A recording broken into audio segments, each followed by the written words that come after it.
Thank you very much, Noel. First contributor to Revival, Ron Carey.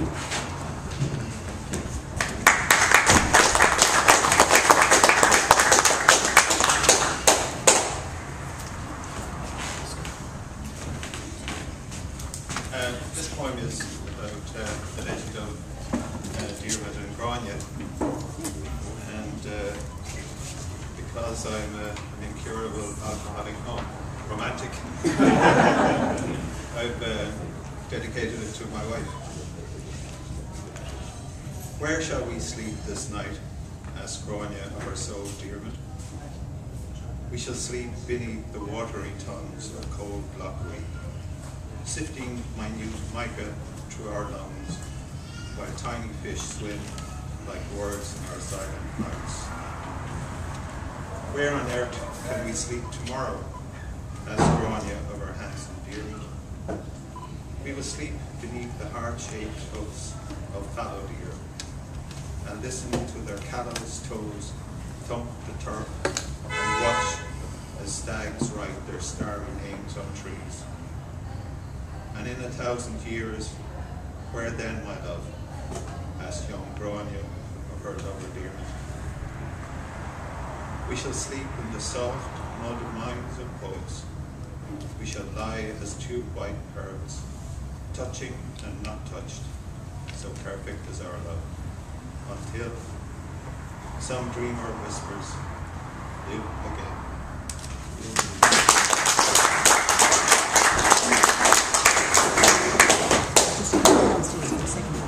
Thank you very much, Ron Carey. Now we have Dominique Cleary.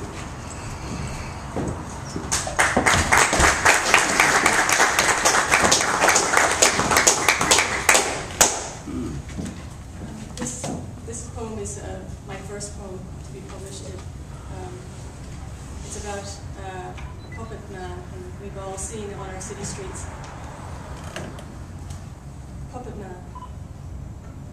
A busy street, footsteps slow towards tinkling piano notes.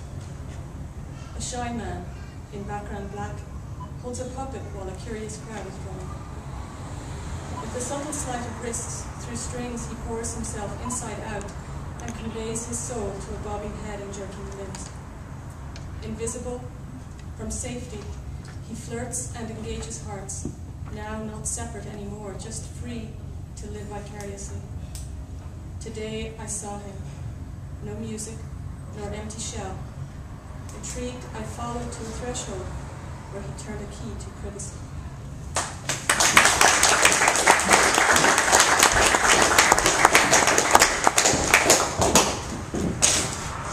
Thank you, Dominique. Followed swiftly by Barry Finnegan.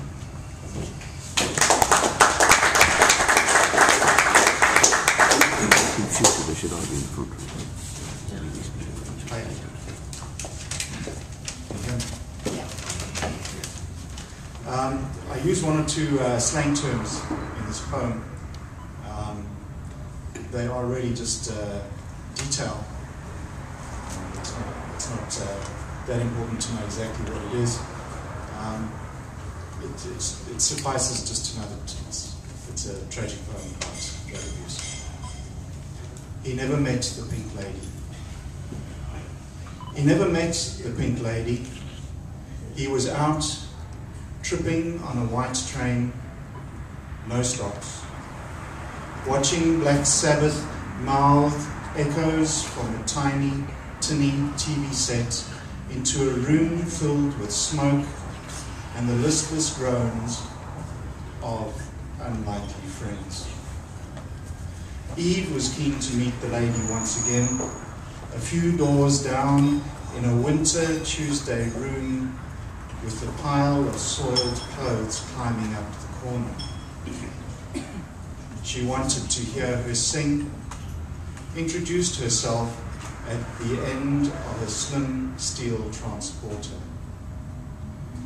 Pink Lady sings to set objects in motion, shuffles the black and white of those checkered bathroom tiles, pushes the heart to a pace that was once reserved for a lover's first touch. But she is no lover. A thief, she stole the colour from Eve's lips, the cry for help from her throat stole her breath. He wondered if Eve felt alone on that winter Tuesday floor with a pile of dirty clothing piled up against the corner. Wondered if the Pink Lady sang her to sleep. Wondered if she ever wanted to wake. And as the ambulance skulked out of the driveway, he tore up his white train pass, closed the door on Black Sabbath, on a room full of smoke, and on the listless groans of people he did not really know.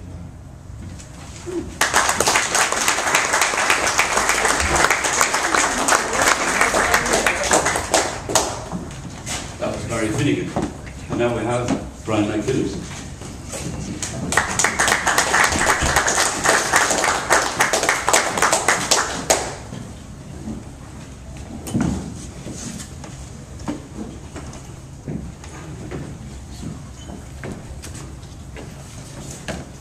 The Slovakian beauty. She arrived in her green car, and she had grown since the last time he seen her. The yellow man felt calm as the palms of his hands were steady for a true friend he had seen. I thought about how far I had come to be at this moment, and give thanks for my blessings. The worst feeling known to man, that of lying in my sick bed, was now just a distant dread. So we walked to the stream, and on the way down talked of our dreams. Then we decided to feel alive, and we strived to move quicker. We ran fast past the chair, but did not dare sit. As we moved forward, we saw a bridge, so we decided to cross the ridge. We stopped on the bridge and looked at the water pass by. The water was moving slowly. Like us, it did not know where it was flowing. So we dared to cross the bridge and arrived at a path. As we ran along, we smiled and laughed. She saw a cow in the distance grazing, and gazed with awe at its beauty. It was her appreciation that was unforgettable. The end of the long winding path came, but alas, a new beginning was there, which was not the same. We decided to go left and past the quaint pub, but kept moving forward. We had no time for grub. Then we turned right, destination unknown, but we were growing. So we ran quicker and quicker until we felt the slick air on our hair. The road was bendy and hard, but the journey felt so soft, for I was kept aloft by the Slovakian ballerina. We slowed down and stopped at a gate, and there in the field were horses grazing. She gazed in awe at their beauty. It was her appreciation that was unforgettable. We then turned to go home, even though we had just arrived. The journey back was the same, but completely different. We just sat back and stared mostly at wildlife, and all of the needless strife that we accept in life. We passed the fountain, and its noise was divine, and the end was now approaching, which we felt was fine. We saw the green car in the distance, and knew one thing for sure, that although the end had come, we had both grown on this day. We finished the journey together and said thank you to friendship. Indeed, I will be eternally thankful to the Slovakian beauty for this shared journey. That's it.